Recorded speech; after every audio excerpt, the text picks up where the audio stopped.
आइए जानते हैं तुला राशि वालों के लिए 2025 मार्च का महीना किस प्रकार व्यतीत होगा। तो जितने भी लिब्रन्स हैं चंद्र राशि से, यानी कि आपके हॉरोस्कोप से अगर आपकी चंद्र राशि से आप लिब्रन्स है, तुला राशि हैं, तो ये प्रेडिक्शन आपके लिए। तुला राशि वालों के लिए हम देखते हैं कि परेशानियां तो हैं, इमोशनली थोड़े से विचलित तो हैं, लेकिन खुद दूसरों को प्रेम का दान कर रहे हैं।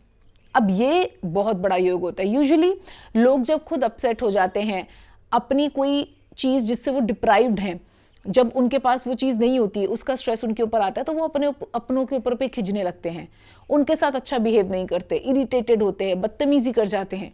लेकिन क्या डिफरेंस है, प्रभु को कौन लोग प्रिय लगते हैं? वो जिनको स्ट्रेस है, जिनको परेशानी है, लेकिन जब वो दूसरों के कल्याण के लिए फिर भी सोचते हैं, फिर भी ये सोचते हैं कि नहीं यार चलो मैं इनसे अच्छा ट्रीटमेंट करता हूँ या करती हूँ, चाहे मेरे साथ नहीं हो रहा हो।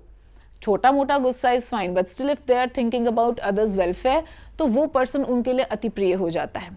ठीक है, तो तुला राशि वालों के लिए कुछ ऐसा ही टाइम चल रहा है। तो मैरिड एंड मैरिड कपल्स में हम देखते हैं छोटे मोटे झगड़ों के योग हैं, लेकिन फिर भी आप कोशिश कर रहे हैं तुला राशि वाले कि आपका जो कपल लाइफ है वो अच्छी व्यतीत हो, और ये बहुत ही प्रशंसनीय कार्य है। आप ऐसा ही करें, और इसका सबसे बड़ा जो सॉल्यूशन है वो है प्रेम से वार्तालाप करना। जब भी आप प्रेम से वार्तालाप करेंगे, आपके कार्य अच्छे सुलझेंगे। आपका वो टाइम जो अगर बिगड़ा हुआ भी होगा तो आप इजीली उस पर सेल कर जाएंगे। ठीक है, दूसरा अब हम आ जाते हैं कार्यक्षेत्र की तरफ। तो कार्यक्षेत्र में भी थोड़ी बहुत, क्योंकि मानसिक प्रॉब्लम्स बनी हुई हैं, तो उतना फोकस नहीं कर पा रहे हैं। तो जैसा चल रहा है वैसा ही चलेगा, थोड़ी बहुत कॉम्प्लिकेशंस होंगी, लेकिन फिर भी आप अपनी समझदारी से उसे डील कर लेंगे।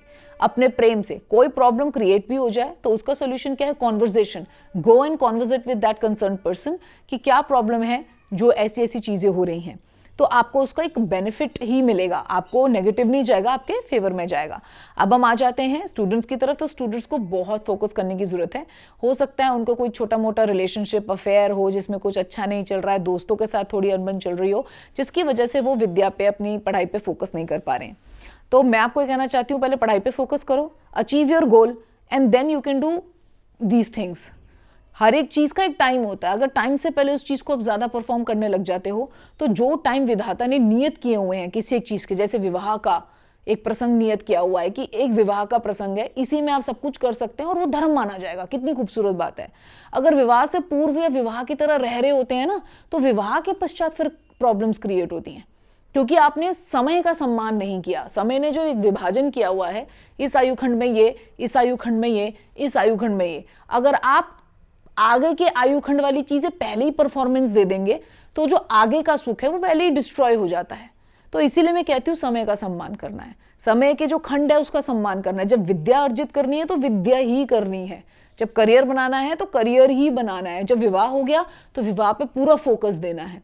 इस तरीके से आपने अपने आयुखंड के हर एक महत्वपूर्ण कार्य को, जो ऑलरेडी विधाता द्वारा क्रिएट किए गए हैं कुछ रूल्स एंड रेगुलेशंस, उसको फॉलो करना है। आप उसको फॉलो करोगे तो हमेशा धर्म में रहोगे, आप धर्म की आज्ञा में रहोगे, और जब धर्म के साथ होते हो, जहां धर्म है वहां कृष्ण है, जहां कृष्ण है वहां विजय है। तो प्रॉब्लम आएगी भी तो भी विजय आपकी होगी।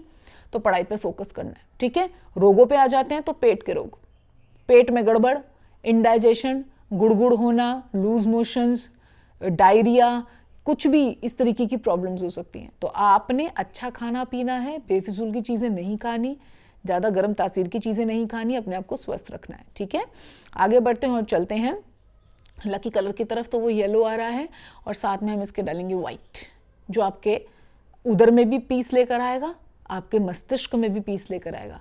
दूसरों को तो पीस दे ही रहे हैं, और आपको भी तो पीस चाहिए, शांति चाहिए, उसके लिए तो इन रंगों को प्रयोग कीजिए। कपड़े पहना सकते हैं इन रंगों के प्रभु को, खाद्य पदार्थ चढ़ा सकते हैं और फिर स्वयं भोग कर सकते हैं, और इस रीति से इन रंगों को चरितार्थ कीजिए।